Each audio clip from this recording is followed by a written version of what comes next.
Bonjour, bienvenue, hello, and welcome to the beautiful Pictou County Wellness Center here in Pictou County, Nova Scotia for tonight's Nova Scotia Under-18 Major Hockey League game between the visiting Valley Wildcats and the hometown Weeks Majors. My name is Michael Petter. It is my pleasure to bring you here to the game tonight and to bring you all of the action from this evening's game. Before we go any further, we must acknowledge on this day of National Truth and Reconciliation that the Pictou County Wellness Center, the entirety of Pictou County, and for that matter, the entire region covered by the Nova Scotia Under-18 Major Hockey League, all lie within the ancestral, unceded territory of Mi'kma'ki.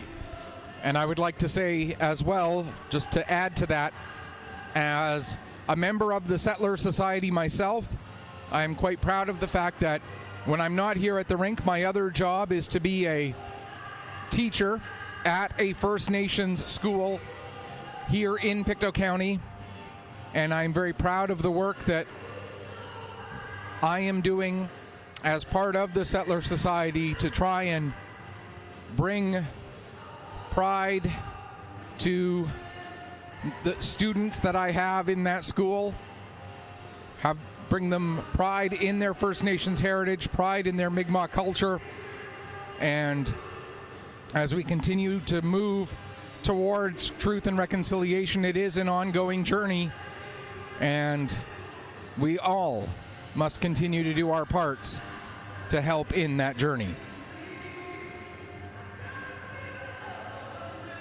Taking a look at tonight's game between the Valley Wildcats and the Weeks Majors, these are two teams who are both still looking for their first win of the season, and two teams whose records look quite similar in a lot of ways. Both of these teams have played twice. Both of these teams have lost twice. Both of these teams have scored 3 goals. Both of these teams have given up 11 goals. There is one key difference that separates these two teams. For the Weeks, one of the goals that they've given up was a shootout goal that led to a victory for the Cole Harbour Pro Hockey Life Wolfpack last Saturday, which means the Weeks have 1 point in the regular season standings, while the Valley Wildcats, both of their losses have come in regulation. So these are two teams right now that, like I say, still looking for their first wins of the season. Both have scored just 3 goals so far this year. Both have given up 11 goals so far this year. For the Weeks, their home opener last Saturday, an 8-1 decision, lost to the Mustangs, and then, as mentioned, that Sunday morning game started in the morning, ended by afternoon, that the Cole Harbour Pro Hockey Life Wolfpack ended up winning in the shootout. For the Coltech Valley Wildcats, their 2 losses both coming up in Cape Breton last weekend at the Al McInnes Sports Center in Port Hood. A 6-1 decision and a 5-2 loss, both to the Cape Breton West Islanders. So these are two teams who, not a lot to talk about stats-wise as of yet, and it's going to be a challenge. But we know for one thing for sure, by the end of tonight, one of these teams will have their first win of the season, and when they play each other again tomorrow, it's quite possible, if these teams split the weekend series, that both of them will end the weekend with their first win under their belts. But there are a few keys to look at to figure out whether that will happen or not. The first key to tonight's game, as it generally is when we're talking about the Nova Scotia Under-18 Major Hockey League, is special teams. And surprisingly, there hasn't been a lot of special team scoring in the Nova Scotia Under-18 Major Hockey League so far this season. In fact, the Weeks, with just an 11.1% power play percentage, are second in the league in power play percentage. They're 1 for 9, and that puts them second in the league. The Valley Wildcats are 1 for 11, which gives them a 9.1% efficiency, and that puts them third in the league. So between the two of them, these teams are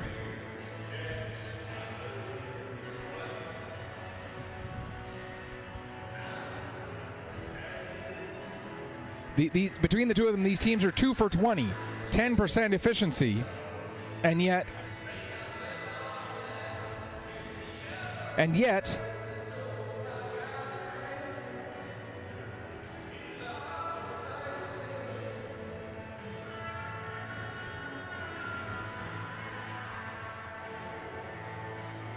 sorry, I'm just getting comments from fans of one of the other teams that I work with who are on the road tonight. And there seems to be a miscommunication because they think I'm doing that game. And I am not on the road with that other team tonight. I am here, obviously. My apologies, as well, as I am a little bit under the weather. So I do apologize for that as well. I'm going to have a few hacks and coughs throughout the course of the evening, and I'll try to be as get the microphone away from my mouth when I'm ready to hack up a lung like that. While these two teams are both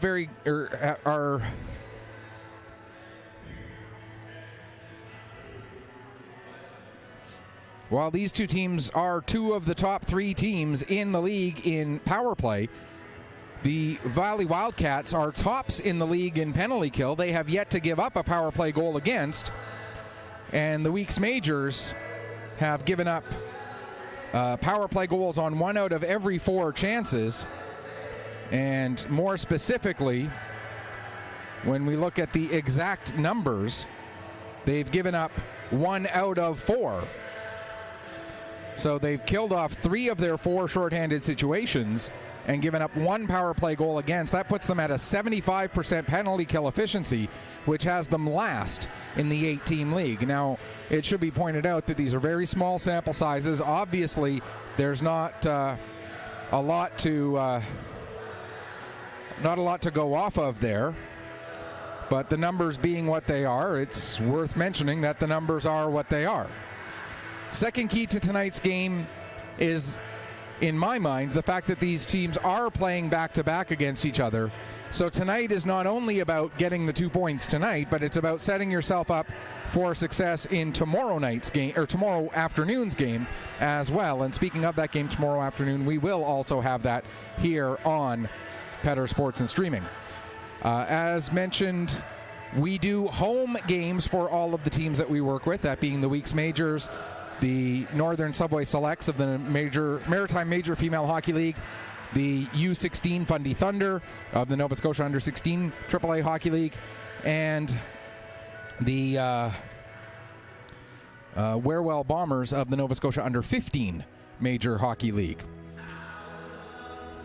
The other key to tonight's game is our 2 starting goaltenders. We know how important goaltending is in this league. And the 2 goaltenders who are playing tonight, Colby Brown gets the start for the Weeks. He has a record of 0-1. He got the loss in that shootout game. He has not played a complete game. He played in the game, so he should have a record of 0-1 because he started that, forgive me, I'm getting myself all mixed up here. He is showing a record of no decisions so far, having played just 39 minutes so far this season, giving up 6 goals on 16 shots. And he did get pulled in that game against the South Shore Mustangs in the home opener. He should have been charged with the loss in that game, so he should have a record of 0-1. He has a 9.23 goals against average and a 727 save percentage.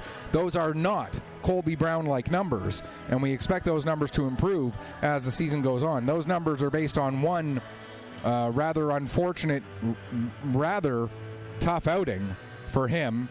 For the Wildcats tonight, the starting goaltender is going to be Carter Aguirre. And Aguirre, it appears, no, he did play in one game doesn't show as having a decision, but he would have had a loss as the team lost that game. Stopped 14 of 19 shots in the 5-2 loss against the Cape Breton West Islanders.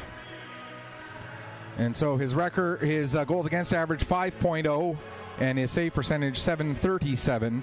So two goaltenders who had some struggles in their opening starts, but we expect both of these goalies to have bounce back performances and perform much better here this evening. And the third and final key to tonight's game is going to be, actually no, sorry, I did a second key, and that was the fact that this was the back-to-back. And I do apologize, folks. Like I said, I'm a little bit under the weather. I took some cold medication earlier, and it's obviously having a bit of a bigger impact on my mental faculties than I thought. So I'm a little disorganized in the brain, as it were. But we'll try to get that all sorted out and straightened away, and hopefully I'll say one or two intelligent things before the time the weekend comes to an end. Again, we are going to be bringing you both of these games here this evening, or this weekend. And on that topic, when the week's majors host the showcase weekend coming up in a couple of weeks, 3 weeks from now, we will have all of the games from both sheets of ice all weekend long. I'll have another crew working over on the other sheet of ice, which is just behind us here at the Pictou County Wellness Center. And so you'll get a chance to see every single one of the 8 teams in the Nova Scotia Under-18 Major Hockey League here at this sheet of ice, or here at this arena, over the course of those 2 days. As Carter Aguirre leads his team out onto the ice, the Valley Wildcats in their road reds. Taking a look at the rest of the starting lineup for the Wildcats. It's Landon Ryan getting the start, along with Ryan Fletcher, Jalen Beals. And we'll get you the other 2 starters there.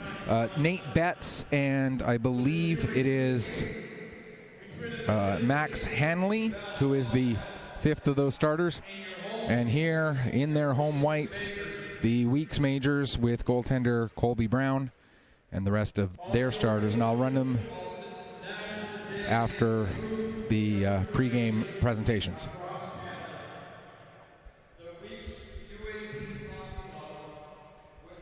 All to take this opportunity to reflect on the day through raising awareness and understanding of missing and murdered Indigenous women, girls, and two-spirit people. Now, would you all please rise and have a moment of silence?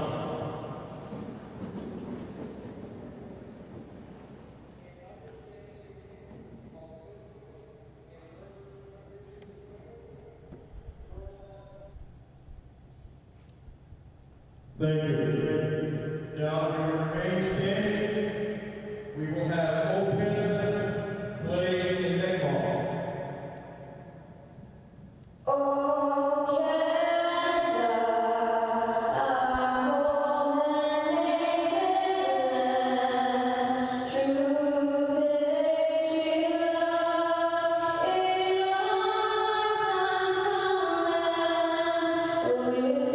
Lord, we want to receive.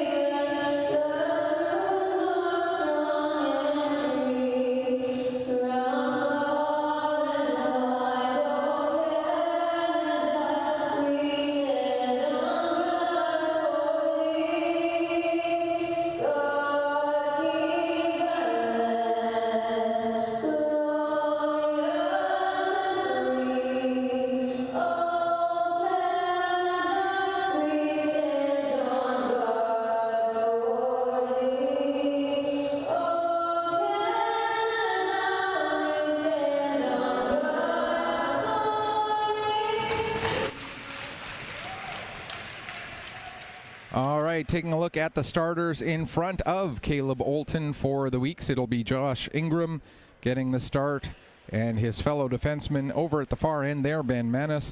And the starting forward line will include Ben Pearl along with Kieran Sears, and the third forward member of that line is Keenan Cream.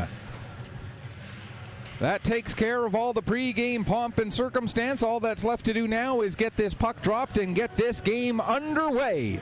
Here at the Pictou County Wellness Center here tonight, it is Weeks and Wildcats. Here on a Saturday night from the Pictou County Wellness Center.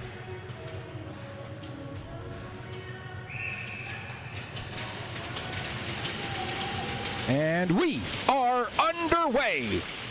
Just outside of New Glasgow, and right away the Weeks get the puck down deep into the Valley Wildcats zone. They get some good pressure on, chasing after it, but coming away with the puck is going to be Ryan Fletcher. He'll take it back behind his own net, plays it off the wall, it gets out to center. Manis dumps it, or plays it off the boards right back in again. Now Fletcher will follow up by carrying the puck out, dumps it in just over the head of Ingram. Going in to get it in the corner there is Beals. Jalen Beals tied up by Ingram. Ingram able to get the puck around to the far side. Cream will get it there. He'll play it back to Manos. Manos tries to work it back up the boards. It goes off the stick of a Wildcat player. Ends up right on the stick of Ben Pearl. And Pearl dumps it in. He'll peel off for a change, while back to get it for the Wildcats is Landon Ryan.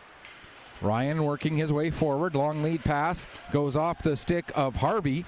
Stays right there in neutral ice, though. Now it ends up coming back to the captain, that is Ryan Fletcher. He gets it ahead to Duquette. Liam Duquette with a shot. That ends up getting steered away. And now the Weeks work it back down the ice yet again. Force back to get it for the Wildcats. Played it around to the near side for Duquette. Duquette having trouble finding it in his feet. They battle for it there in the corner. Puck comes up the wall to Sheehan. Sheehan's shot hits a leg and then goes wide of the net. It'll be picked up off the end boards by Madison. He'll send it back below the goal line to Ryan Vora. Vora trying to work himself into some space. Puck is knocked away, and McKinnon played it back behind his own net. It would return to McKinnon. He tried to get it past Merriweather, but Merriweather was able to keep it in the zone. Now a pass ahead for Duquette. Duquette will set it up nicely for Force, and Force in across the Weeks blue line. Dropped it off there for McKinnon. McKinnon couldn't do anything with it as it was knocked off his stick. Now McKinnon gets it back again. Force lets it go all the way back to the line for Logie. Logie with the shot. That's blocked. Played to the near side boards. Up the wall, trying to get it ahead to Seth McKenzie. He's able to get it out to center. Back to pick up is Hanley. He'll get it ahead to Bent. Bent cutting to the outside. Tries a sharp angle shot. That goes off the side of the net. And as Colby Brown was hugging his post, he ended up taking the post out of its moorings. And we'll get a stoppage with 2:12 gone here in the first period. If you watched last night's game, my cameraman for last night, Ashton Reiki, who is a professional camera person by trade and agrees to help me out when he's available, is not available tonight, so I'm doing my own camera work. So if the camera, you're not going to get the same kind of nice zooms, and you're not going to get all those sorts of things that you got in last night's game, because I'm trying to do the camera and do the play-by-play and everything else all at the same time. There's a shot, and Aguirre gets just enough of that one to steer it away. O'Coin not able to hold the puck in at the line as he was backing out. And it works all the way down into the weak zone. Battle along the near side boards comes to Jardine. He'll play it across to the far side. Stepping up to get onto the puck is Henneberg. He'll send it down low. Weeks are the first ones on it. As O'Coin is there, he gets it ahead to, I believe that's Jordan. Ahead for McKenzie. Actually, it was Campbell who got it ahead to McKenzie. My apologies. And it's sent down the ice. Jardine back to pick up for the Wildcats below his own goal line. Jardine was tied up a little bit by Pearl, but was still able to get the puck ahead. Harvey sends it the rest of the way down deep into the end boards. But the Weeks are able to pick up, and they'll start to work their way back with nearly 3.5 gone in the first period. Here's Kieran Sears with the puck. Drops it back to the line. Manis with the shot. That goes into the end glass. Comes up the wall. Picked up by Fletcher. That being Nolan Fletcher. There's Nolan wears 8. Ryan wears 7. And that is Nolan with the puck right now. He has it taken away from him by Sears, but then it's stolen back by Crowell. He puts a shot just wide. Now Kroll down below the goal line.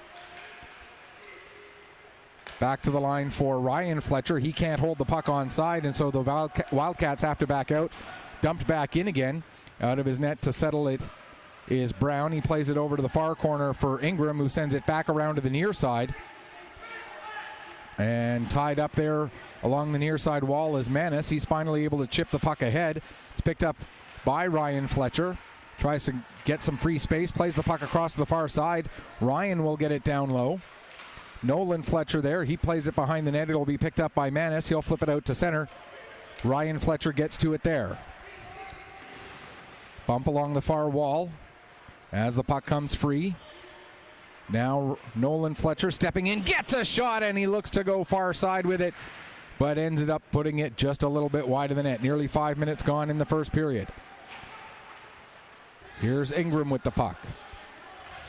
Sees a little bit of space ahead of him, so he gains the red line, dumps it in. Aguirre will come out of his net to play it.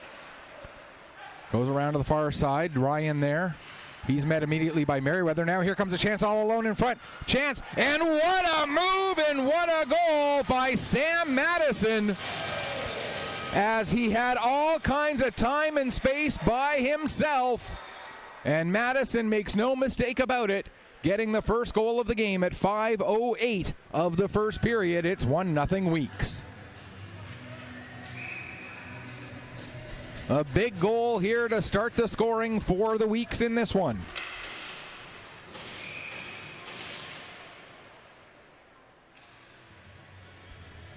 And for Sam Madison, just really quickly, that is his first goal, but third point of the season. He had assists on 2 of the 3 previous weeks' goals this year. We mentioned they had only scored 3 goals in their first 2 games. He assisted on 2 of them. Now he has a goal to go with it.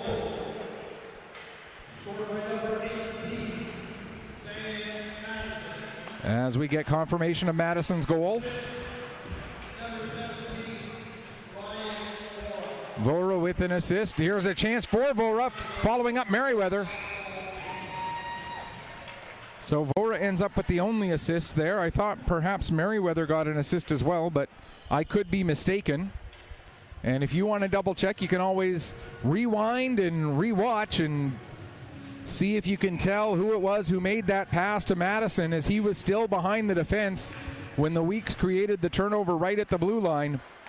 And then Madison able to come in all alone and make a beautiful deke to beat Aguirre and put the Weeks out in front. Again, that goal coming at 5:08 of the first period. Puck fired around the boards. O'Coin holds it in, tried to get it back in deep, but it goes off of Duquette and bounces out to center. Now played ahead.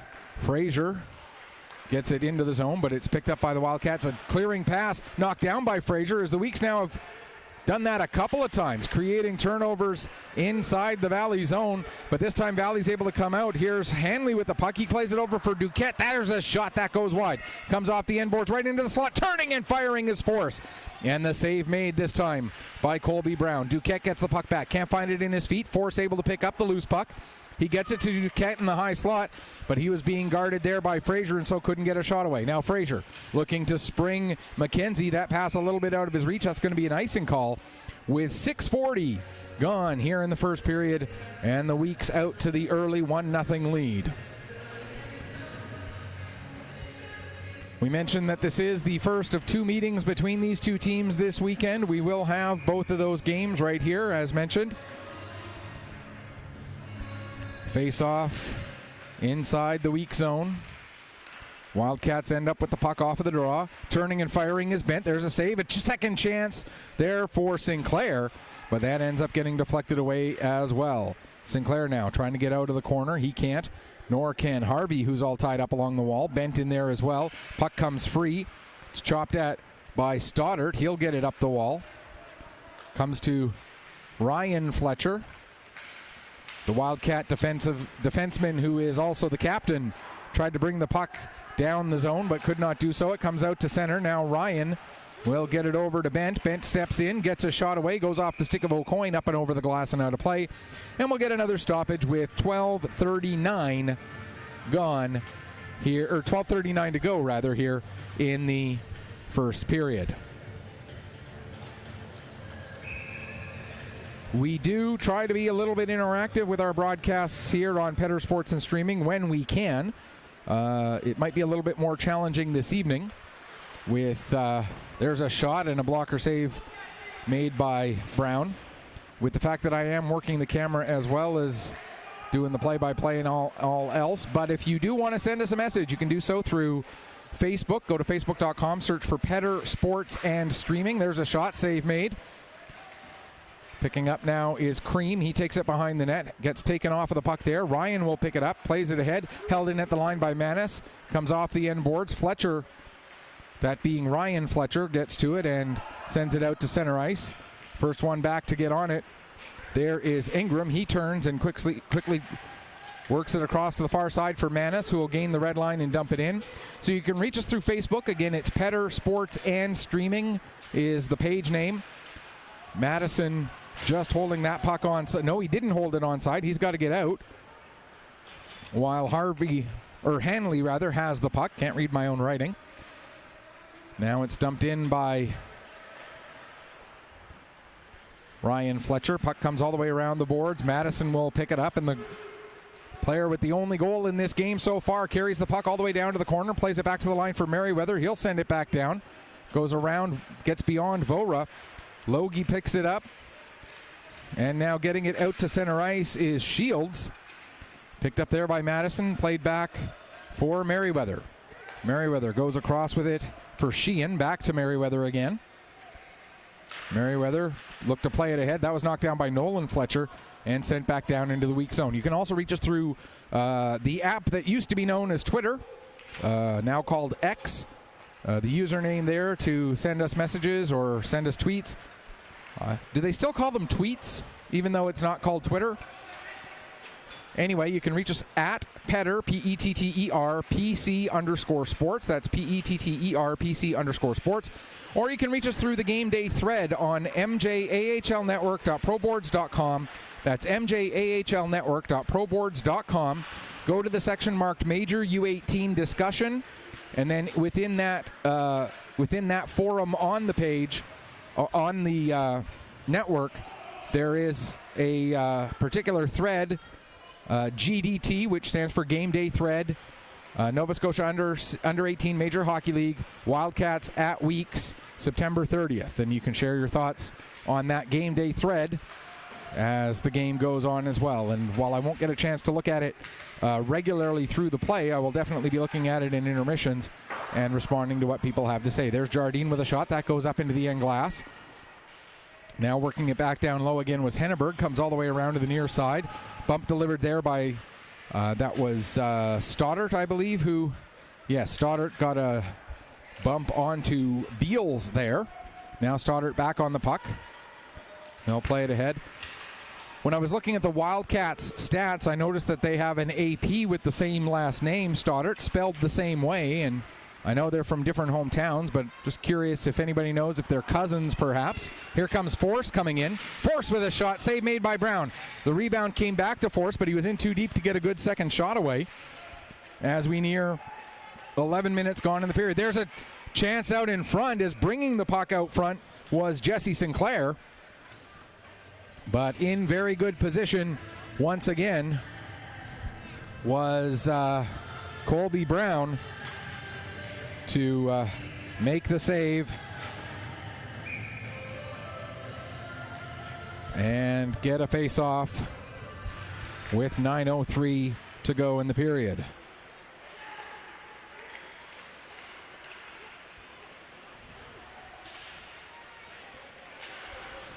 Fletcher across to Ryan. There's a shot. Blocker save made. Getting the puck is Force. He plays it back to the line for Fletcher again. That being Ryan Fletcher. There's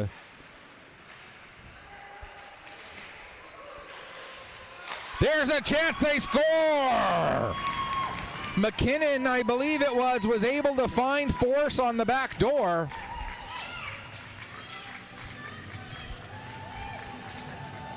Actually, it wasn't Force, it was Duquette on the back door who was able to fire that one in. and tie up this game at a goal apiece with 8:34 to go in the first period. I'm pretty sure it was McKinnon who made the pass. Oh, sorry there, folks.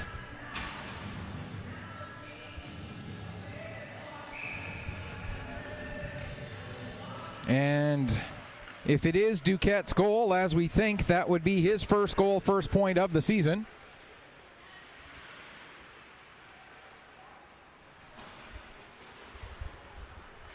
We'll just wait for confirmation of that, which we should get here shortly. That pass ends up going through the feet of Madison. Merriweather following up. Has the puck taken from him by Sinclair. Now Vora will steal it back. Has it poked off of his stick.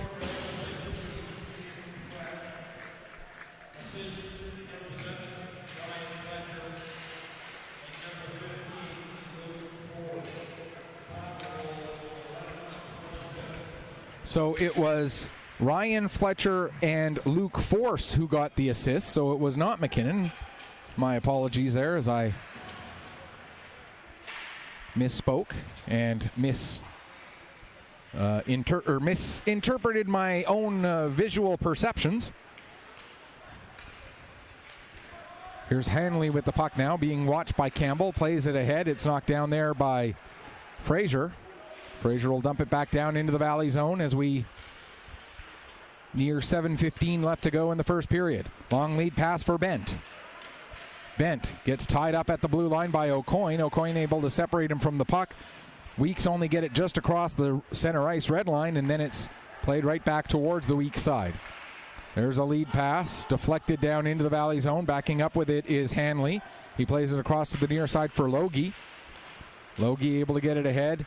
And Crowell's pass will just miss his intended target of Shields, and that's going to be an icing call against the Wildcats with 6:49 left to go in the first period. Buy a lottery ticket. The clock stopped at 6:49. I don't know. 1-1 the score if you're just tuning in. The goals coming from Sam Madison, his first of the season, and from Liam Duquette, his first of the season. The goals at 5:08 for Madison and at 11:26 for Liam Duquette. Poking the puck out to center is Crowell. It's knocked down there and now sent back into the zone by Cream. Back to pick up Logie. And if I am mispronouncing any names, that's one of the things I would like you to send me a message about to correct, either through Facebook or X or through the Game Day thread on MJAHL Network. Puck is knocked down there by Sears, but Wildcats are able to get it out to center. Manis will go back and pick up in his own zone. Plays it off the backboards. Ingram gets it, gives it back to Manis. Manis uses the wall to get it out to center ice. Pearl had to come back to try and chase it down, but it's stolen, and Shields will send it back down deep into the weak's end. Ingram back to get it. Takes a bump from Shields. Puck is loose in the corner. First one on it was Sears, but he ended up putting it right onto the stick of Hanley. There's a shot, or Hanley, excuse me. There's a shot and a second chance, but making both saves is Colby Brown, and he'll hang on for a face-off. Shots right now 11-3 in favor of the Valley Wildcats as they have controlled the majority of the play through the opening 14 minutes and 17 seconds. But Colby Brown has been much more Colby Brown-like than he was in the home opener last weekend. And like I said, and I've said it many times, you know, every goalie's going to have a bad night from time to time. Every player's going to have a bad night from time to time. They're human beings. That's the way it goes. Unfortunately for Brown, his came in the home opener. There's a beautiful save by Brown on a redirection. And now the puck is cleared down the ice. That could be, and it won't be now, as Aguirre comes out of his net to play the puck. Settles it there for Jardine. Jardine gets it ahead to Beals. Beals takes a bump from Jordan. And also in there getting pressure is Madison. Jordan gets a shot away. Save made. Puck comes back to the near side wall. Beals will get it ahead and out. And coming out with it there, Force drops it off for McKinnon. McKinnon tried to get it out for Beals, but that puck was deflected, ends up in the near corner. Vora sends it back around to the far side. McKinnon gets there just ahead of Jordan. In behind the net, now into the near side corner. Picking up the puck is Sheehan. He'll take a bump from McKinnon, but the Weeks get it out of their zone, but also get it out of play, unfortunately for them, as the faceoff will come back inside the zone as it was played from within the zone. So we'll get a stoppage with exactly 4.5 minutes remaining on the clock here for the opening period. Campbell and McKinnon in to take this draw. McKinnon wins it to Bent. Bent will take it down to the corner. Now play it back up the wall to Ryan Fletcher. Back down to Bent. Bent comes into the middle of the ice, turns and shoots, ends up hitting McKinnon, who was falling. McKinnon fortunate that the puck caught him with some padding the way that he was going down there. Looked like there was some empty space that he could have taken that puck, and it could have been potentially dangerous, but fortunately everything goes on. There's a shot, save made. Puck comes to the near side. Working his way down the boards, Ryan Fletcher. Now it comes back up the wall, held in at the line there by Ryan. He tried to get it back down the boards, but that's intercepted by McKenzie, who got it across to to Fraser, who then gets it out to center ice. Bent plays it across to Ryan. Tried to get it ahead for Duquette, but fanned on the pass. McKenzie knocks it down, gets it back down into the corner. Fraser gets taken off of the puck. Not quite able to get a stick on it either is Sears, and now it's sent past Ingram and down the ice. And that's going to be an icing call against the Wildcats with 3:24 left to go here in period number 1. We'll try and get you updates on the out-of-town scoreboard as well. We'll wait until the intermission to do that, though, as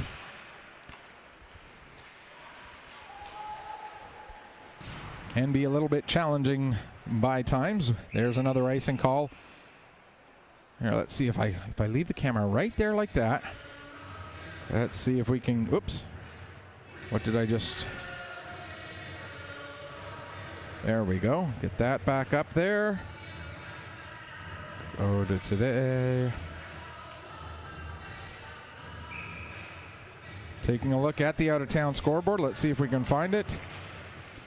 Steel Subaru leads Sydney Mitsubishi Rush 4-1. And the Halifax McDonald's lead the Cape Breton West Islanders 3-2. And the Wolfpack and Mustangs have the night off tonight. So just 6 of the 8 teams in the Nova Scotia Under-18 Major Hockey League in action this evening. Steel and Rush, I believe they're still in the first period there. Halifax and Cape Breton West, they are into the second in that one. And here with 2:37 left to go in the first period, it is 1-1 between the Valley Wildcats and the Weeks Majors. Bent has to take the puck out to center ice. As he looks to carry it back in, has it knocked off his stick by Madison. Here comes Sam Madison, has Vora trailing. Madison takes the puck all the way down below the goal line into the near side corner, plays it back to the line for Sheehan. Sheehan goes across far side, stepping up with a shot was Merriweather. Nice kick save by Aguirre. And now the Wildcats are able to work the puck back out to center. Back to get it is Merriweather, but he has Bent on him. Bent able to get the steal. Bent trying to protect the puck in his feet now in the corner. Under 2 minutes left to go in the period. Bent trying to come out of the corner. Madison knocked the puck off his stick. It gets to the line. Logie holds it in there. Now it does come out to center. They battle right in front of the Weeks bench. Logie trying to work it back in across the line. He does, but Sheehan picks up and plays it across for Merriweather. Merriweather uses the wall to find Vora. Vora sending it towards the net. He had Jordan heading there, but it was cleared away by Aguirre before Jordan could get onto that puck. Now Jordan just held it onside for a moment, but able to get it out to center was Harvey. And now it's dumped back in. Weeks get possession in their own zone. Played off the wall for Madison. Madison uses the boards to get it out to center. Jardine quickly goes cross ice with it. Nearly got intercepted by Fraser. Now Jardine with the puck again. Being chased by Fraser. Has to drop the puck off there for Henneberg. Henneberg now gets it across to Jardine again. Jardine will dump it in. Brown out of his net. Settles the puck there. Had Nolan Fletcher... Nolan Fletcher coming in on him in a hurry, so played the puck to the far wall. Now it'll be picked up by Stoddart behind his own net. Off the glass and out to center. Seth McKenzie couldn't knock that down. Sent back in by Crowell. Crowell holds it onside this time. Tries to get it towards the net, but that's knocked down. And the Weeks come back out with it. 30 seconds left to go in the period. Jardine across for Ryan Fletcher. Gets the pass ahead. Now Nolan Fletcher comes in, puts it off the crossbar. Following up, Ryan Fletcher couldn't get a shot away as he fanned on it. And then Ryan, that being Landon Ryan, ends up putting it down into the corner. Great chance there for the Wildcats. But a little bit of luck helps out the Crushers in the late stages of this first period. Horn sounds. And that old expression, sometimes you got to be lucky to be good, and it's good to be lucky. Well, the Weeks get the luck to work with them. They're in the late stages of that first period. We'll go into the break. The Weeks get outshot in that first period by Valley by a margin of 12-6.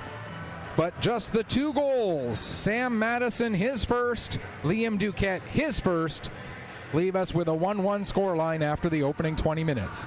As mentioned, 2 other games in the Nova Scotia Under-18 Major Hockey League tonight. Steel Subaru leads Sydney Mitsubishi Rush now 5-1. And looks like they are still in the first period there. And Halifax leading Cape Breton West 3-2 in that one. Still in the second period.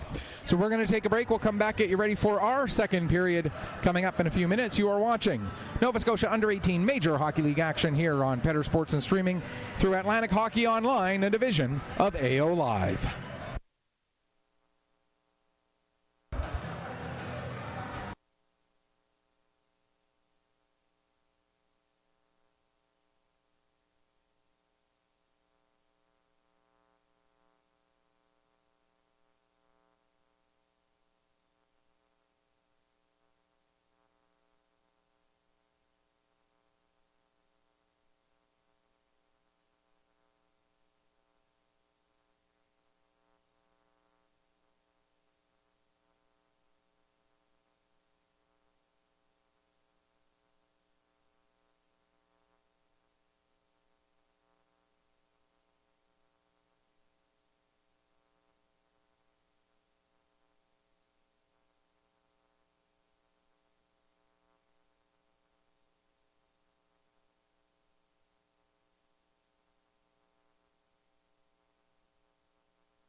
Welcome back as we get ready for the start of the second period here. Weeks and Wildcats tied up at a goal apiece here at the beautiful Pictou County Wellness Center in Pictou County, Nova Scotia on this National Day of Truth and Reconciliation. Overall, I would say a period that the Weeks have to be kind of happy that they came out of it with a 1-1 tie after being outshot 12-6. For the Wildcats, story of a couple of missed opportunities there that could have put them out in front, but not quite able to not quite able to beat the Iron and Colby Brown at the same time. Aguirre had a pretty good first period, stopping 5 of 6. I know that doesn't seem like a lot, but the 5 saves that he made certainly were high quality. And for Colby Brown, stopping 11 of 12. Hey, anytime you're stopping better than 90%, you're doing your job. And Brown, a couple of those saves as well, very high quality. The one goal that each of them let up, you can't really blame either goalie. When you think Sam Madison basically walked in from the logo high there on the in the zone and had basically an uncontested break-in from that far out and was able to make a great move to put it past Carter Aguirre.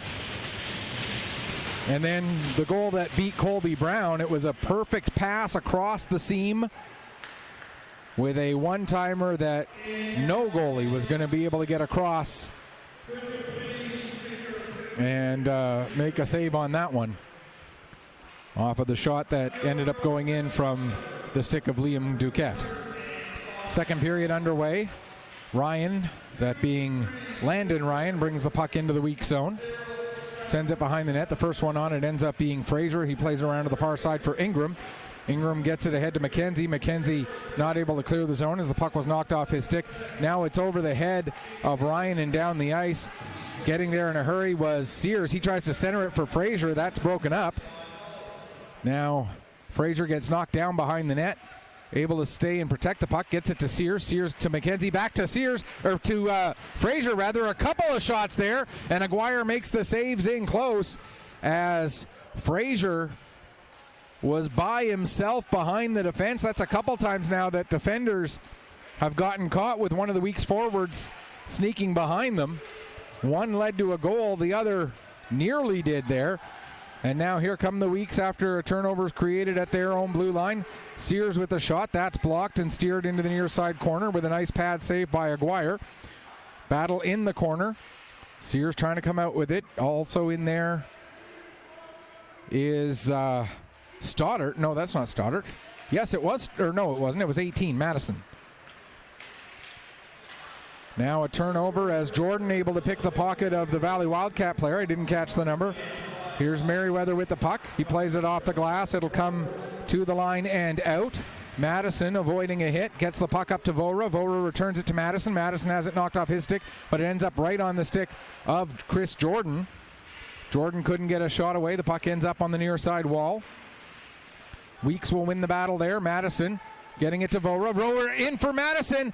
And Aguirre has to come up big again as the Weeks get the first 4 shots of this second period in the first 2 minutes and 9 seconds. And a couple of them quite significantly dangerous shots as well for the Weeks Majors here in the early going of period number 2. Puck gets to the line, held in by Sheehan. He went to play it back down low, but it ended up hitting Madison. Now McKinnon with it for the Wildcats. He'll play it across to the far side. Pass out, goes off the skate of Jordan, ends up with Duquette at the far wall. He plays it ahead for McKinnon. McKinnon with a shot, and getting a piece of that was Colby Brown. Comes all the way around and out to center. Logie with it. He'll back up, play it ahead for Bent. Bent has it stolen from him by Merriweather.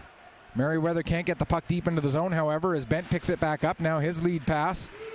Wildcats in across the blue line. McKinnon sets it up there for Bent. Bent takes it back up to the top of the zone. Now stepping in, gets a shot away, And the save made by Brown, and he'll hang on for a face-off with 17:05 left to go here in the second period. Oh, sorry there, folks. There we go. Let's try this. Let's see if this works. In to take the draw will be Crowell against Campbell. Crowell wins it back to the line. Hanley with a shot that ends up hitting Campbell, comes to the near side wall. Campbell tried to get a stick on it. He couldn't. It gets to the front of the net. Stoddart will clear it away from there. Gets it over to Cream. Cream, though, losing control of the puck as it's picked up by Hanley. Hanley not able to clear the zone, however. And now with it is Crowell. He can't clear. And with it, Logie plays it up the wall. Again, it's held in. Now sent out, knocked down nicely there by Nolan Fletcher, but it's then taken from him by O'Coin and sent back deep into the Wildcat end. 3:40 gone here, second period. Down low it is Pearl with the puck. Plays it off the side of the net, comes out. Can't get a shot away as O'Coin. O'Coin takes it to the corner. Now he'll send it behind the net. Cream tried to get it to Pearl. That's broken up by Sinclair. Or I apologize, that was not Sinclair, that was Crowell, who's able to get it down the ice. Back to pick up is Sears, but before he gets there, the officials call an icing against the Wildcats, and so we'll get a stoppage with 3:59 gone here in period number 2. The score remains tied 1-1 between these two teams, both looking for their first win of the regular season. Still quite early on in the regular season, however, so we're a long ways away from panic time for either of these two teams. And of course, the format for this league, there's 8 teams in the league and everybody makes the playoffs. So it's all about finishing as high as possible in the regular season so that you get as favorable a matchup and possibly home ice advantage for as long as you can through the playoff series. And another important factor to think of is that this year, this league will have 2 representatives at the Atlantic Championships. We know Steel Subaru is going to be there because they are the hosts of Atlantics. So if Steel wins the league championship, then whoever gets to the finals against them will also play in the Atlantic Championships. And if Steel doesn't win, well, then they get in as the host berth. And of course, the ultimate goal is going to be to get to the National Club Championship, which I believe, no, last year it was in St. Hyacinth. Drawing a blank at where it is this year. Have to double check on that during the next intermission. There's Henneberg with a shot deflected, and the redirection ends up going just wide. Great deflection there by McKinnon, but he ended up sending it just a little bit wide of the net. Winning the race down to the puck back in his own zone was Chris Jordan. Or, sorry, in the Valley zone was Chris Jordan. Right, they're going the other direction this period, Mike. It's the second period. Come on. Now here's a chance for Madison. His pass was deflected, ended up on the stick of Jordan. Jordan with a second shot, but the Valley defenseman, I believe it was Force who made one block, and it was Jardine who made the other. Might have been Henneberg who made one of them, but Jardine definitely made one of them. As a glorious opportunity for the Weeks there. Now we get a big collision between Sinclair and Ingram, but the puck ends up with Madison. He has it knocked off his stick. Jordan following up. Vora with the shot. That goes wide. Second chance for Madison, and then we have a collision between Manis and Vora, and that leads to a 3-on-1 coming the other way. Here's a chance for Valley. There's a shot, and it ends up going wide off the stick of Shields. I don't think Shields realized he had as many options as he did. Was that Shields or was that Beals? My apologies. That was 19, not 18. So it was Beals, not Shields.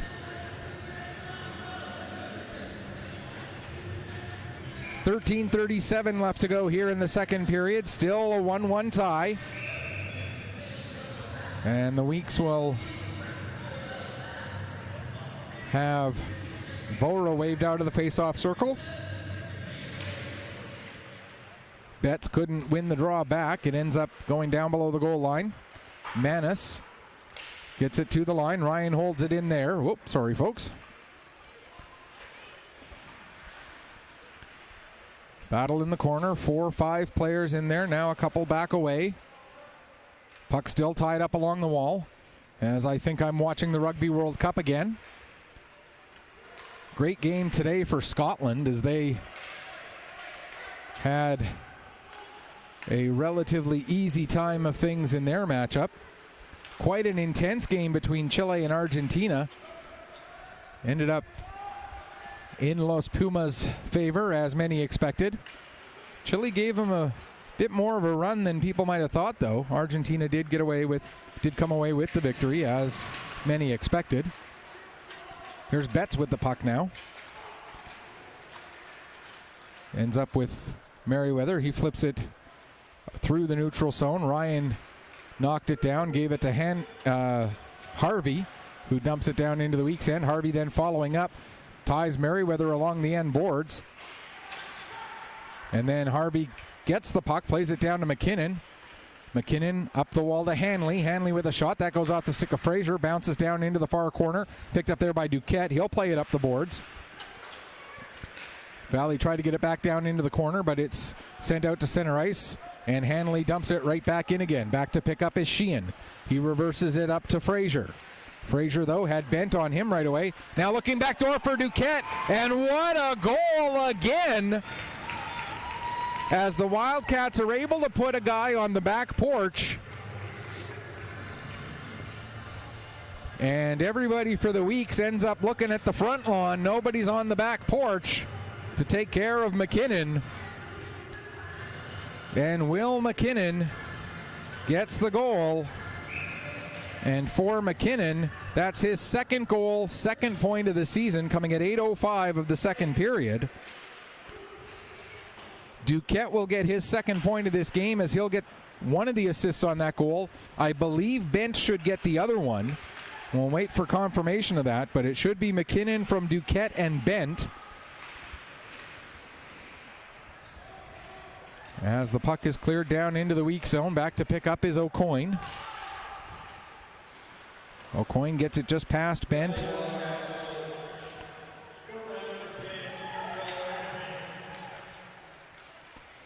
Yes.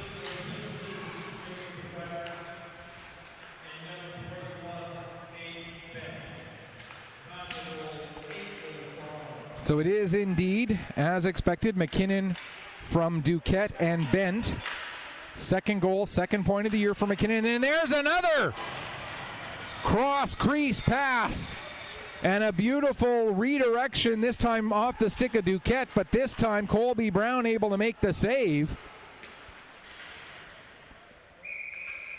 As the Wildcats have shown their favorite move is to try and use lateral movement to wreak havoc inside the weak zone. Both of their goals and that third opportunity there, which didn't connect, the pass connected but didn't result in a goal, have all come from those cross lane passes. And the Weeks have to find a way to deal with that tendency of the Wildcats, see what they can do to try and stop it. Kroll trying to get the puck down low. Nolan Fletcher couldn't get it under control, and now the Weeks are able to flip it out to center. Kroll is on it. He'll play it across to the far side. Jardine will pick up there, as we are just seconds away from the midway point of this hockey game. Jardine back on the puck again. Gets it ahead. Shields deflects it. Ingram will go back and pick up for the Weeks. Ingram sends it around to the far side. Manis not able to get the puck under control.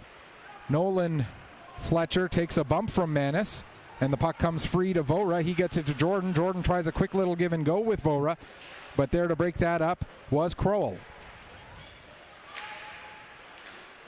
Now Vora plays it back around to the near side again. Chris Jordan is there. Jordan will send it behind the net, and the Weeks captain Ben Manis picks up. works his way ahead, plays it off the boards and down the ice, and that will be an icing with 9:31 remaining here in period number 2. Valley leading 2-1 off the goal by Will McKinnon. The cross ice pass. Other than the fact that the 2 goals for the Wildcats came at opposite ends of the ice, if you were to reverse camera angle one of them so that they both were being looked at from the same side in that sense, they would be basically carbon copies of each other. Although no, one was passed from the left wing to the right wing and the one-timer, and the other was passed from the right wing to the left wing and the one-timer, as they both were passed from the near side as we're looking at it to the far side. And we're finally going to get the first penalty of the game, and it's going to have a misconduct as well, as Jesse Sinclair obviously had something to say about the penalty that he took for tripping at 11:01 of the second period. So the Weeks will get the first power play of the game.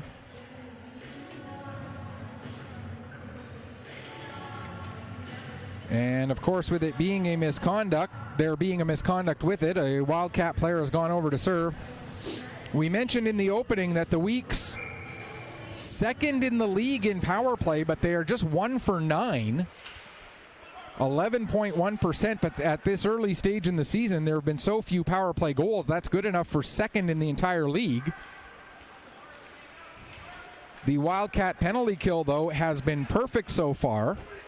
Unfortunately, I can't tell you how many penalties they've had to kill to this point, but they have killed all of them through the first 2 games of the opening weekend. So it's the league's number 1 penalty kill out there right now against the league's number 2 power play. Ryan Fletcher couldn't clear the zone. Sorry. Now Landon Ryan does clear it as it gets out past Ingram. 1:10 left to go in the power play. Ingram with the puck. He'll play it ahead to Sears. Sears battling there with with Ryan Fletcher, and Fletcher able to send it down the length of the ice. Colby Brown had Betts coming in on him, was able to get the puck to Merriweather. Merriweather's pass for Vora doesn't connect. Icing gets waved off. I guess Vora did get a piece of the puck. I didn't think he did. The Wildcats certainly didn't think he did. But play does go on here with 37 seconds left in the penalty. In front for Vora, but that pass just a little bit out of his reach. Now Merriweather pokes the puck down. Takes a pass.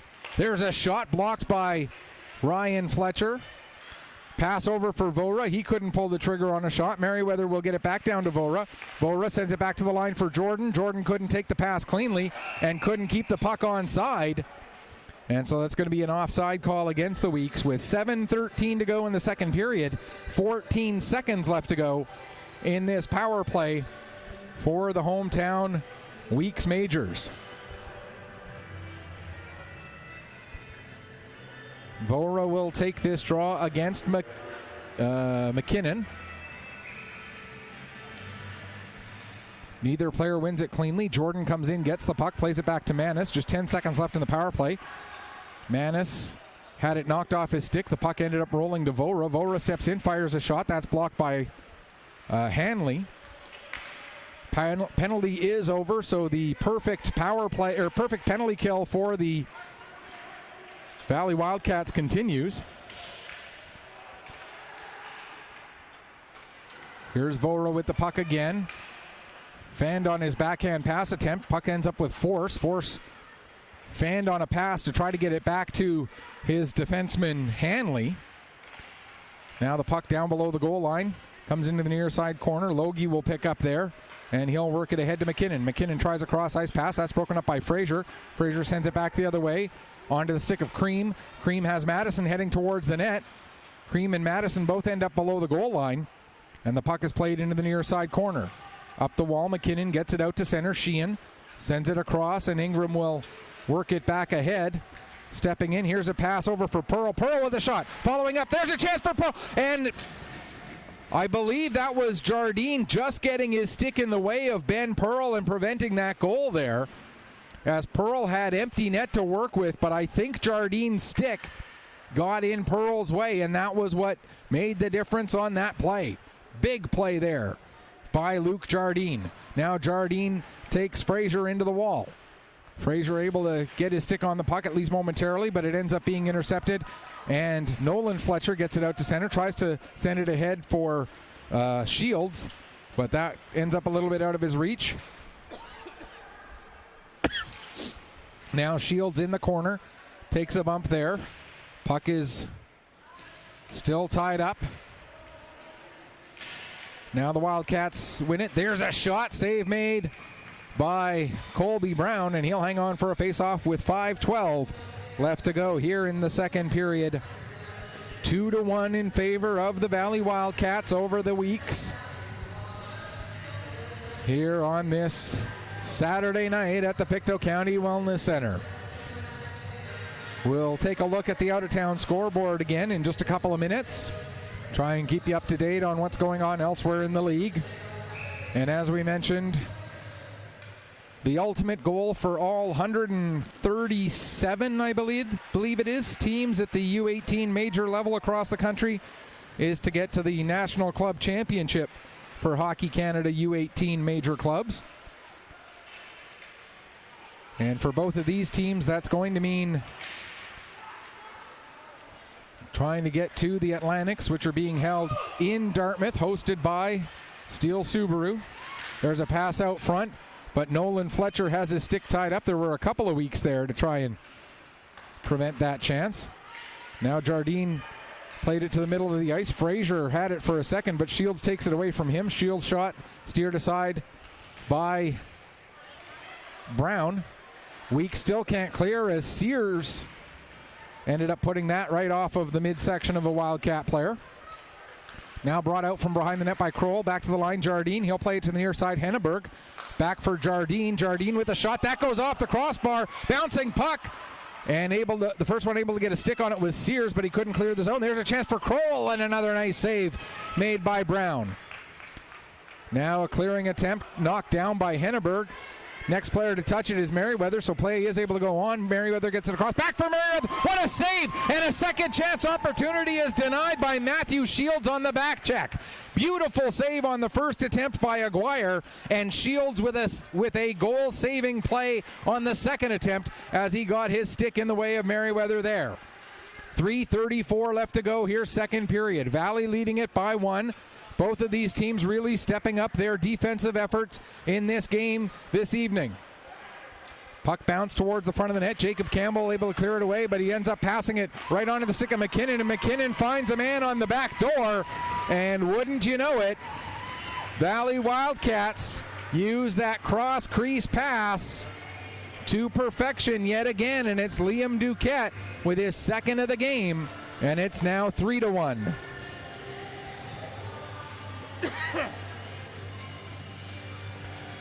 16:42 the time of the goal. Liam Duquette gets his third point of the game. Will McKinnon should get what I believe should be the only assist, as he intercepted the clearing pass. Although sometimes other assists end up appearing. But it should be Duquette's second of the game, third point of the game, assisted by Will McKinnon, as McKinnon intercepted the pass, brought the puck down the zone, then went back door.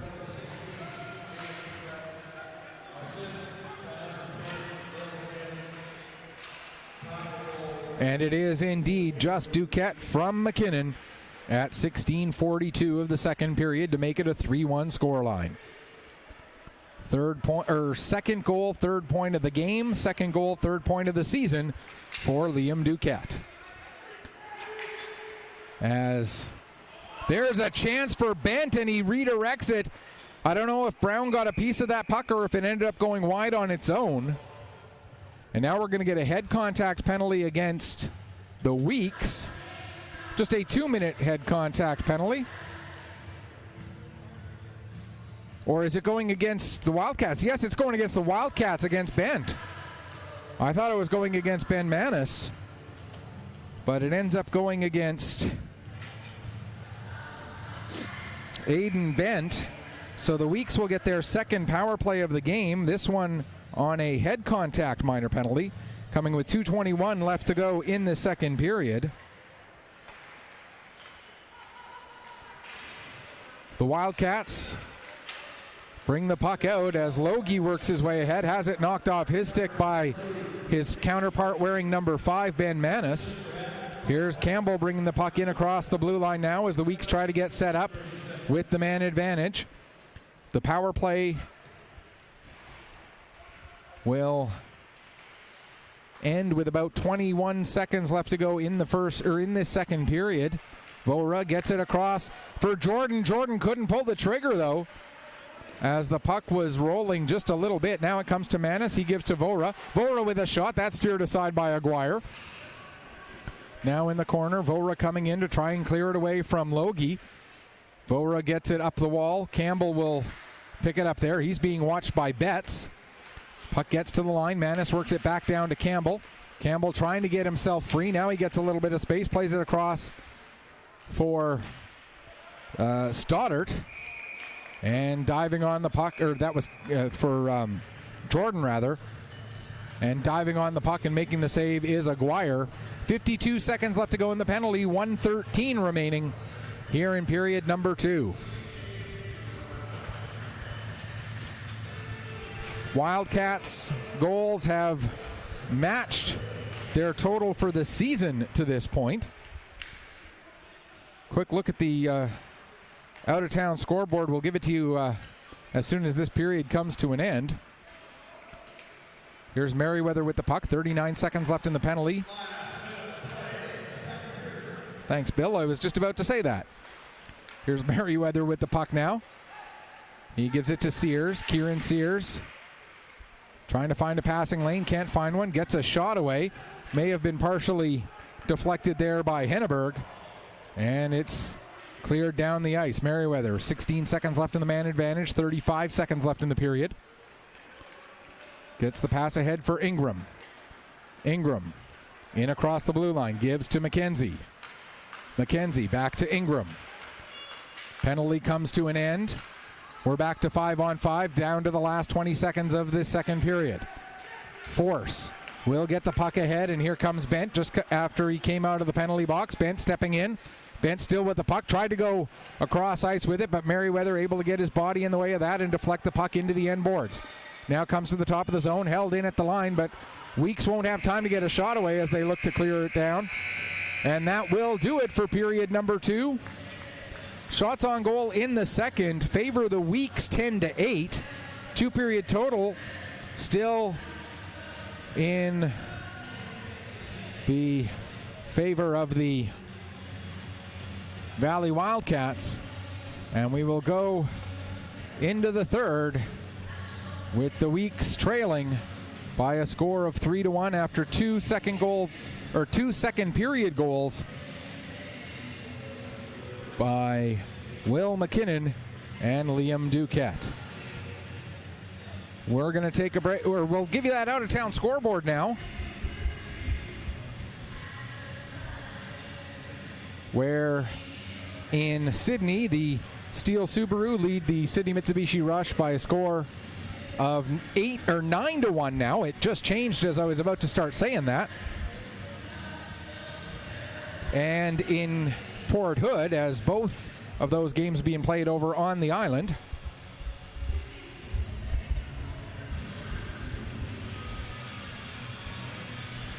there we go, stay there.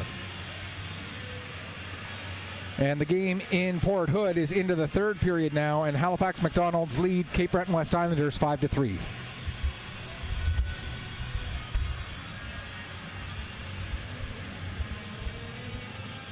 All right, my camera's obviously not going to sit where I want it to sit, so we'll just do that. All right, at the end of 2, it is Wildcats 3, Weeks 1.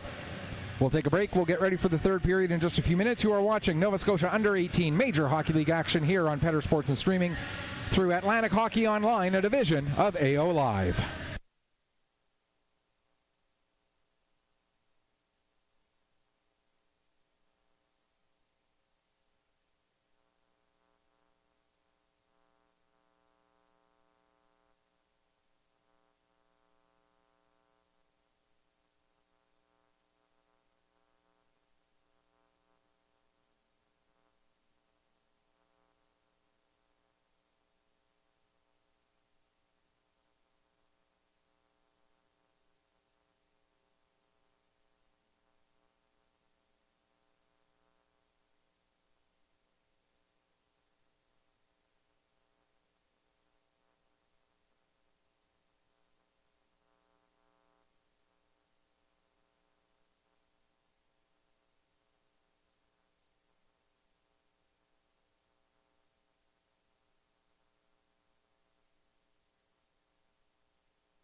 Welcome back as we get ready for the start of the third period here. Wildcats with a 3-1 lead on the hometown Weeks Majors as we get ready for the start of this third period.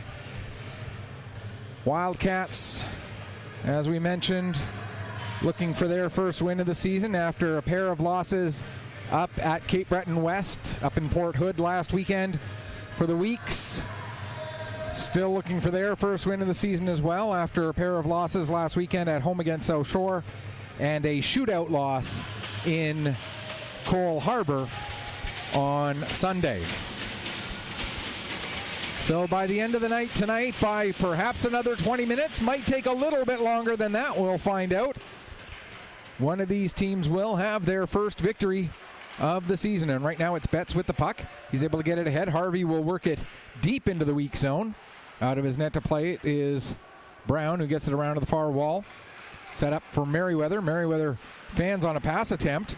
Puck is turned over, but it's taken back by Jordan. Now Jordan will play it across the near side for Stoddart. Stoddart takes a look, now gets it to his man Sears, who goes back, then gets it across to Merriweather. Merriweather now up for McKenzie. Here comes McKenzie into the zone. Pass for Merriweather, goes through his feet as Merriweather was being watched there by Ryan. Now Merriweather gets the puck, throws it towards the front of the net. Bit of a miscue there by Aguirre, but able to get away with it as the puck was cleared away from the front of the net by Ryan Fletcher. Around to the far side. Ryan will carry it out. That being Landon Ryan, not Ryan Fletcher.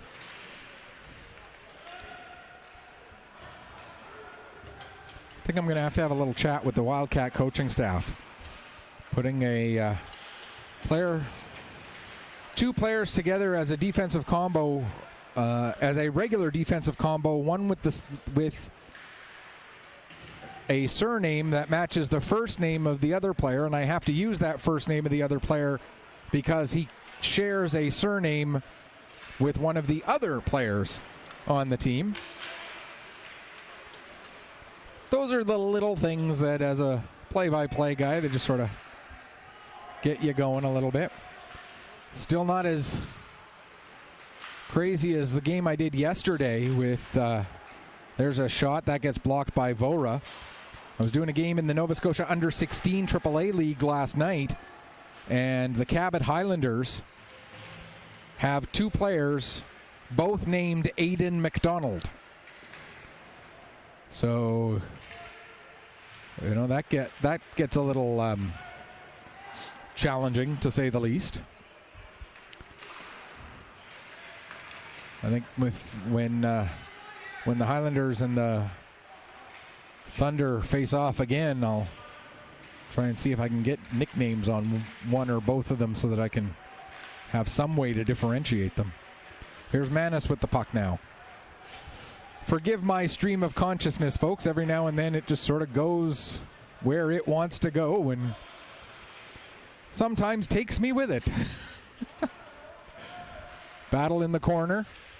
Puck comes loose. Nolan Fletcher gets to it. He'll play it ahead for Bent. Bent brings it into neutral ice as we near 3 minutes gone here in this third period.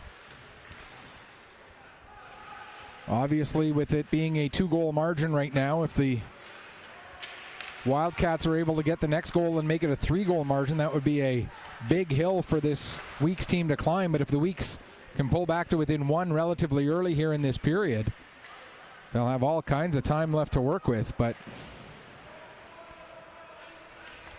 we've seen it already here this season. The Weeks with just now 4 goals in 8 periods of hockey. They are going to have their challenges trying to score this season. Here's Kroll with the puck. He gets it to Nolan Fletcher. Fletcher gets taken off of the puck. It's played off the boards. Pass across for Cream. He's got Pearl coming with him. There's a shot by Pearl after the initial pass was blocked by Jardine, but Pearl did end up on the puck, got a shot away. Ended up putting it a little bit too high, but a good chance there for the Weeks. Just got to get those on target. Now here's Jardine with the puck. He'll play it down towards the corner. Shields going in after it, but getting there first was, I believe that was Sheehan. Now here's Jordan. He's got Sears with him, 2-on-1. Jordan coming in across for Sears. And if Sears is a right-handed shot instead of left, that's in a perfect position. Now Jordan turns and fires, and that one goes wide. And after Sears had the disappointment of not being able to take that pass cleanly, he back checks hard and breaks up a play right at his own blue line. Now he ends up with the puck on his stick, plays it across. The pass goes a little bit behind his target of McKenzie, and there's a battle ensuing in front of the Weeks bench as we near 5 minutes gone in this third period. Puck is won by the Wildcats, played back to the captain, Ryan Fletcher. Fletcher brings it in across the blue line, has the puck knocked off his stick. He chases it down himself in the corner. Now loses it to Vora. Vora able to work it ahead and bringing the puck out to center. Nice move there by Madison. Madison looking to get it to Vora. Vora gets a stick on it, but he had to stretch out so far, couldn't get much on that redirection at all. And I believe Aguirre did get a piece of it to direct it wide. Now here's Ingram. He's got to wait for people to get on side. He can't. And we'll get a stoppage with 5:24 gone here in the third period. And the 10-minute misconduct taken by Jesse Sinclair comes to an end. So the Wildcats now have their full complement of players back available to them, as Sinclair was stuck in the penalty box there for his 2 and 10. And then an extra, minute and a half or so. Out in front, there's a shot, they score! As Will McKinnon, right in the slot, just a little bit higher than the hash marks, gets his third goal of the season, his second of this game. And this line of McKinnon, Duquette, and Bent has now put 4 goals up on the Weeks here this evening with 14:23 to go in the third period. 2 goals by McKinnon, 2 goals by Duquette.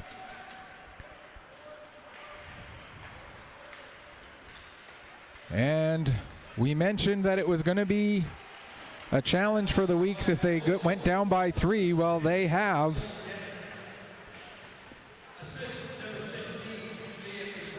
Duquette gets his 4th point of the night.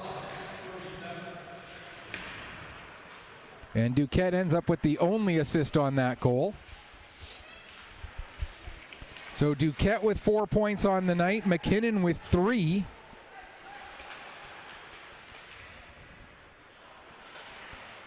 Puck is loose behind the net.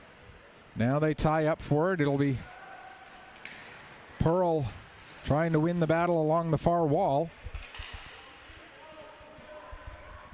Wildcats have been a little bit more successful in these scrums in general, and they win this one as well, as Landon Ryan ends up with the puck. Now he's able to get it to Crowell, who finds Nolan Fletcher. Fletcher ends up losing his stick as his stick got pinned against the boards by O'Coin, and then O'Coin lost his stick as it got pinned against the boards.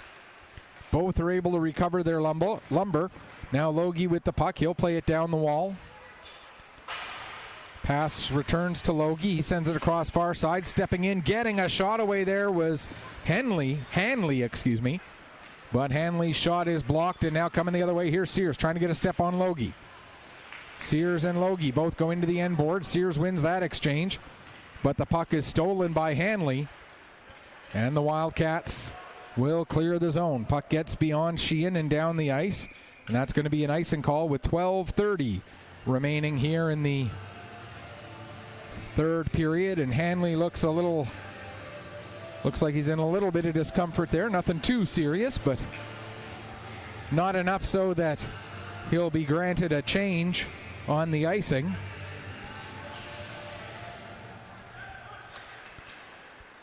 Of course, on icings there is no change at the U18 level, particularly I think it's the U18 AA and major level. Now we're going to get the first penalty of the game against the Weeks, as Sheehan had to hook his man up to try and prevent a scoring chance. Delayed penalty out of his net is Aguirre for the extra attacker. McKinnon with the puck right now. Takes it into the far corner, plays it back to Henneberg. He gets it across to Jardine. Back to Henneberg again. Over to McKinnon. McKinnon gets it down low. Sinclair plays it back up to the top of the zone. Force tries to get it to the middle, and now Sheehan, who is going to get the penalty, will take the holding call as indicated by our official. And so for the first time tonight, the Valley Wildcats get a power play.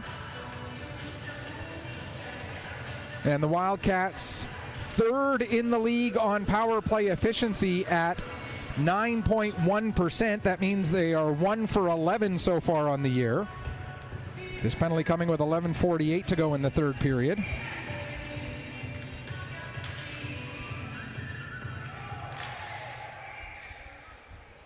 And the week's Majors penalty kill, which is 75% to this point, as they have killed off 3 of 4 shorthanded situations. And now we're going to have a conversation over at the Wildcat bench. Not quite sure what that was about, but whatever it was a quick word, and then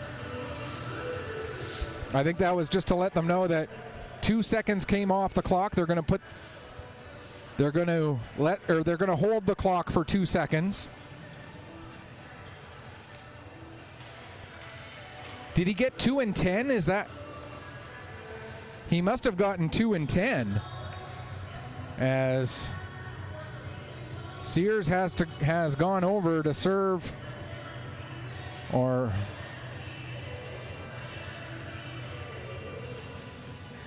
no, it's going to be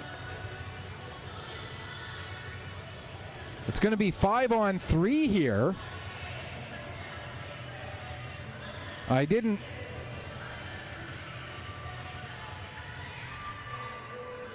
So 2 penalties were apparently called simultaneously. So it's going to be a 5-on-3, which means this is going to be a huge opportunity for the Wildcats to take what is a relatively comfortable lead of 4-1. It is still 4-1, right?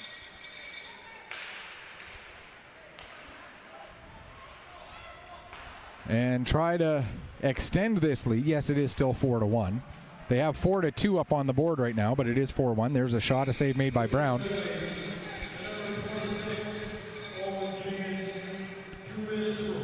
So Sheehan gets 2 for holding.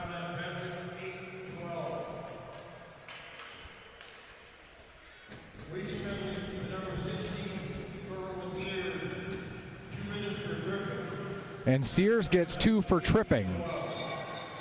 So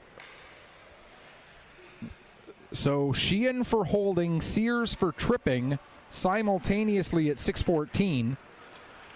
So the Wildcats with a full 2-minute 5-on-3 has 1:20 left in it right now. Here's Ryan Fletcher playing it over to Bent. Bent steps in, gets a shot away. Vorug with the deflection, and it goes up into the netting, and so we'll get a stoppage. 1:14 left to go in the 5-on-3. 11:02 left in the third period. And this a potentially huge momentum swing in this game. The question will be whether there's enough time left for the Weeks to take advantage of it if they do get the momentum swing in their favor. Will they have enough time to use it to their advantage and climb back in on the offensive side? Here's Bent with the puck. That hops over to his stick, but Ryan Fletcher holds it onside. Gives it back to Bent. Bent skating towards the middle of the ice. Now drops it back off to Fletcher again. Fletcher fakes like he's going to shoot, then plays it down into the corner. Gets it right back again from McKinnon. Fletcher gives back to Bent. Bent goes far side for Duquette. Back to Fletcher. Fletcher stepping in, but ends up coughing up the puck to Jordan, and Jordan will get it out and down the ice. 30 seconds left in the 5-on-3, and the Weeks get 3 fresh penalty killers out there. 25 seconds left now. Here comes Ryan Fletcher all the way down into the corner. Has force on the near wall, looks to go far side with it, but actually puts it on target. I thought he was looking to go to the back door with it, but put it on target, and the save was made by Colby Brown with exactly 10 minutes to go in the third period. But just 12 seconds left now in the 5-on-3, so this a huge penalty kill for the Weeks. And like I say, they may not have time, although this Weeks team, there's a chance that goes wide, comes off the end boards, and as Brown leapt across to try and make a second chance stop, he ended up running into the net and knocking it loose. So we'll get a stoppage with 9:45 remaining here in the third period. The Weeks do get the big kill. And the question again becomes, can a team that has scored 4 goals in 8.5 periods now find a way to score 3 goals in half a period? And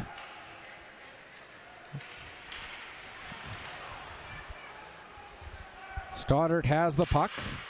He looks to play it out to center. It does get out, but the Wildcats get possession. Backing up with it, Hanley. He'll play it across to the far side for Ryan. Ryan tries to dump it in. It goes off a body, and now here's Madison coming the other way. He has the Weeks goal, fires a shot, and Aguirre will make the save and hang on with 9:10 remaining here in the third period. A reminder, these teams will play again tomorrow on this same sheet of ice, and we're going to be right back here for all of that action tomorrow. Coming to you live and for free right here on AO Live through Atlantic Hockey Online, Petter Sports and Streaming. Very proud to be the home of Weeks Majors home games throughout the year. The defending Atlantic and League champion Weeks Majors. There's a shot by Manis. Henneberg with the block. Of course, when we talk about the defending Atlantic champions and the defending league champions, this team a very different look than last year's team, as only 3 players are back between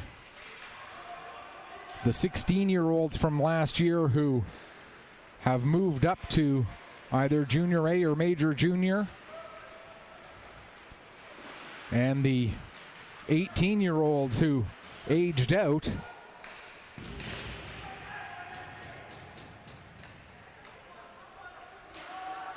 Which is always the case in age level hockey. You've always got guys aging out and moving on to the next phases of their careers. Vora gets the puck over for Ingram. Ingram's got Vora coming up with him. Ingram fires a shot looking far post from where his perspective was, trying to go near post as we look at it, but ended up putting it wide.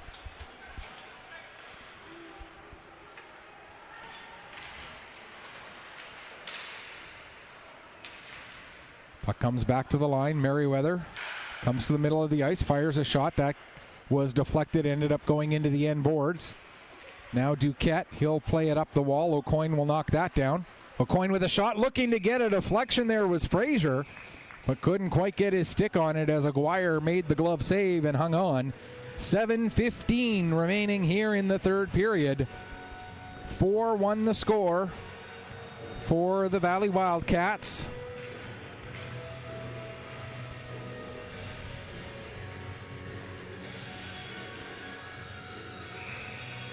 As McKinnon gets waved out of the face-off circle, so coming in to take the draw instead is Bent.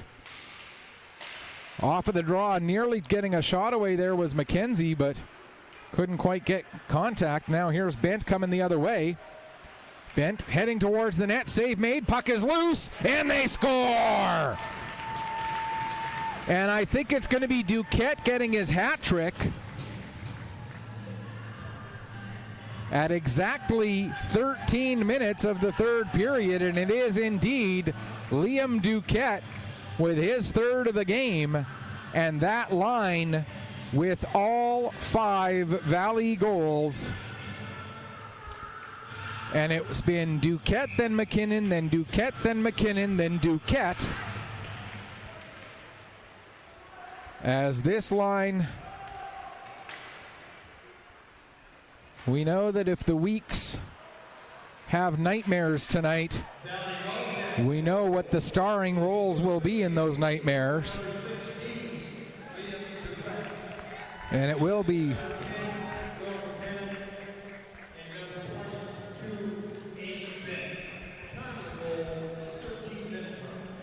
so Liam Duquette gets his third goal, 5th point of the night, third goal, 5th point of the season. And there's a goal. And it's Sinclair who's going to get this one.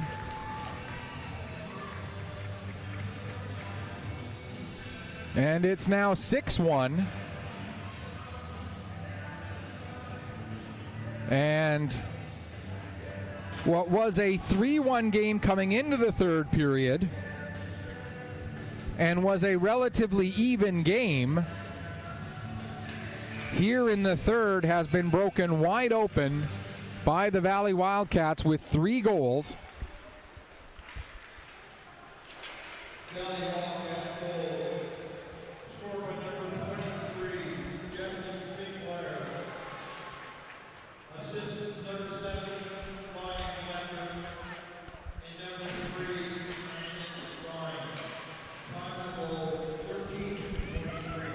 So that goal was Jesse Sinclair, his second goal, 3rd point of the season.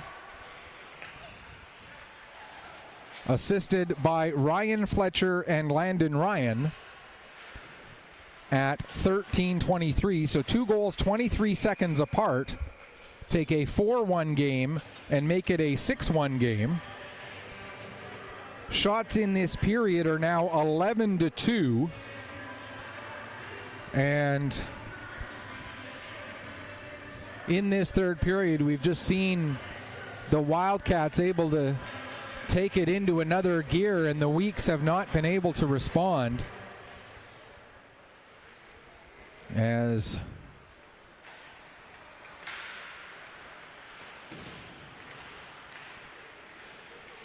the Weeks just have not found an answer. There's a puck cleared down the ice. It goes off of Jardine, so it is not an icing. Henneberg back to pick up for the Wildcats. He'll play it ahead. Now over for Beals. Beals trying to work his way around his man. Loses control of the puck, but Jardine following up. Looks for a centering pass. That goes all the way through to the far side. Shot wild and misses. Comes all the way out to center as we near 5 minutes left to go in the third period. Jardine being watched by McKenzie. Takes the puck back behind the net. Now he'll stop and slow things down. Come out from behind the net. Gives the puck over to Henneberg. Now it's up with Beals. Beals has it knocked off his stick. Harvey will send it into the zone. Merriweather ahead for Madison as the Weeks come back out. Here's Madison working down the right wing side. Takes it behind the net. Comes into the left wing corner. Plays it back to the line for Sheehan. Back down the wall.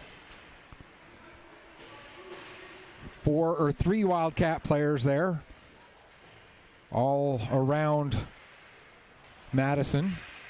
And then there was a youngster in a red shirt just on this side of the glass as well, right in that same group. That's why I started saying 4 Wildcats around him, and then I realized that one of the red shirts was on the wrong side of the glass. Let me rephrase that. He's on the right side of the glass for him, the wrong side of the glass for me to say that there were 4 Wildcats there. 4:10 left to go here in the third period.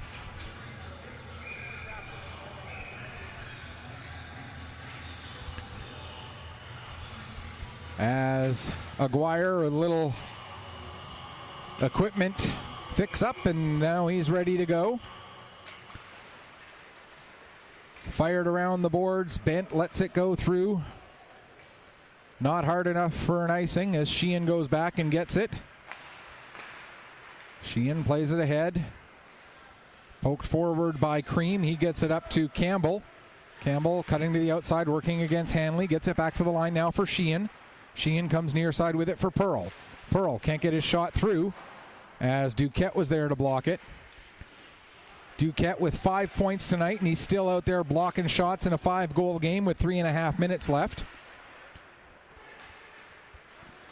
You talk about players winning the right way. That's a prime example of what I'm talking about. You're ahead by 5. You've had 5 points on the night, and you're still willing to put your body out there to block a shot. That's a sign of a character hockey player, the kind of player that every coach would want on his team. There's a chance for Sears. Save made. Puck was still loose. Finally, Aguirre finds it. Now we get a little bit of pushing and shoving between Hanley and, who is that, Cream? Yes, it is. Hanley and Keenan Cream. And the referees are going to take both of them, it looks like, with 3:05 to go. And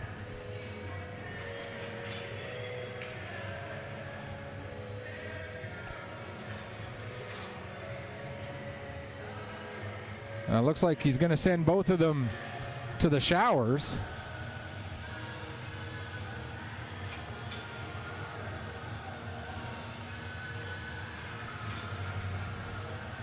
So as I'm guessing it'll be just like 4 minutes each, enough to get them out of the game, and it'll remain 5-on-5. These penalties, as much about game management as it is, and the Valley coaching staff just looking for some clarification to make sure that what was called is not going to result in any impact on tomorrow's game.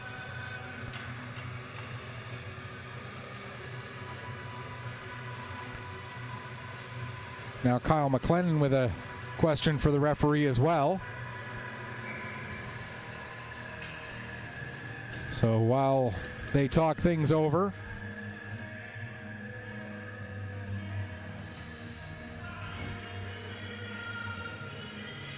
okay, so if I read the referee's lips correctly, it looked like he said it was just a 10. So just a regular 10-minute misconduct. There's a shot right off of the draw by Sears, and Aguirre had to be sharp. Made a nice save there. These penalties coming with 3:03 left to go. And after that save, Aguirre has to fix something on his mask. Still waiting to, understandably so, we're still waiting to get the clarification on those penalty calls. There's a chance for Sears. He has it go off the heel of a stick and into the far corner. Under 3 minutes left.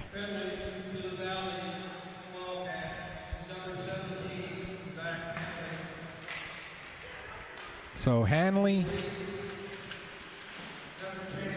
and Cream. Okay, so they both got double minors. So it was just 4 minutes each for head contact, so there's nothing, there would be nothing supplemental to go with that, obviously, and therefore they'll both be fined for tomorrow's game. And again, it was 4-minute penalties to make sure that they were done for the night, so that in a 5-goal game, it wasn't really going to make a difference on the outcome of the game. It was just to get a couple of guys whose tempers were starting to pick up a little bit out of the way. And here's Sinclair with the puck. He has the most recent goal, the one that made it 6-1. Weeks did hold a lead in this game for a little over 6 minutes, as they did score first.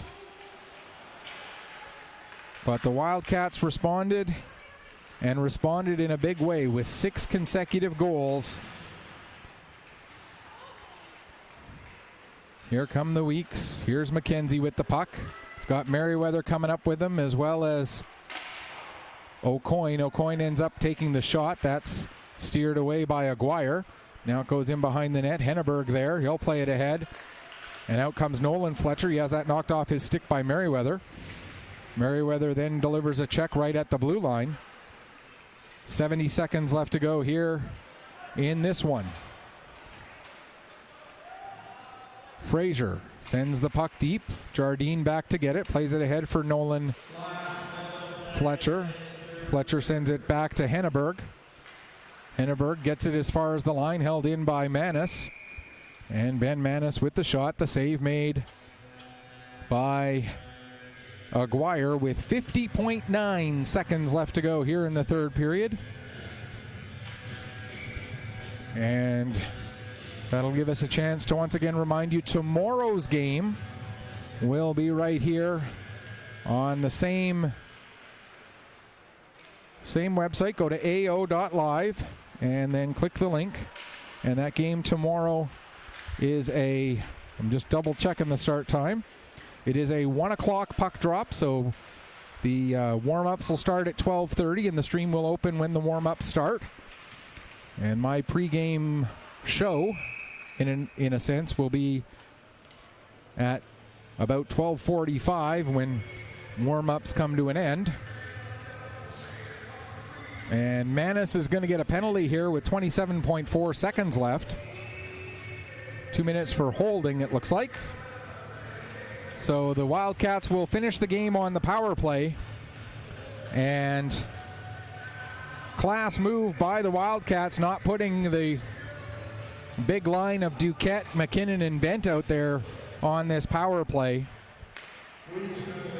There's no need for any of that. There's Betts firing a shot. I got no problems with the team continuing to work hard and trying to get offense. But when your number one line has scored 5 goals and you're leading by 5, you don't need them out there on the power play in the last 30 seconds of a 5-goal game. Puck cleared down the length of the ice. That's going to do it. And the final score. So I'm making this comment in commendation of the Valley Wildcats as they come away with a convincing 6-1 victory here tonight at the Pictou County Wellness Center. The same two teams will be back at it again tomorrow afternoon at 1 p.m. Until then, this is Michael Petter saying, may your skates always be sharp, may your shots always hit the top shelf. Final score one last time. Valley Wildcats 6, Weeks Majors 1. Thanks so much for watching. We'll be back with you tomorrow.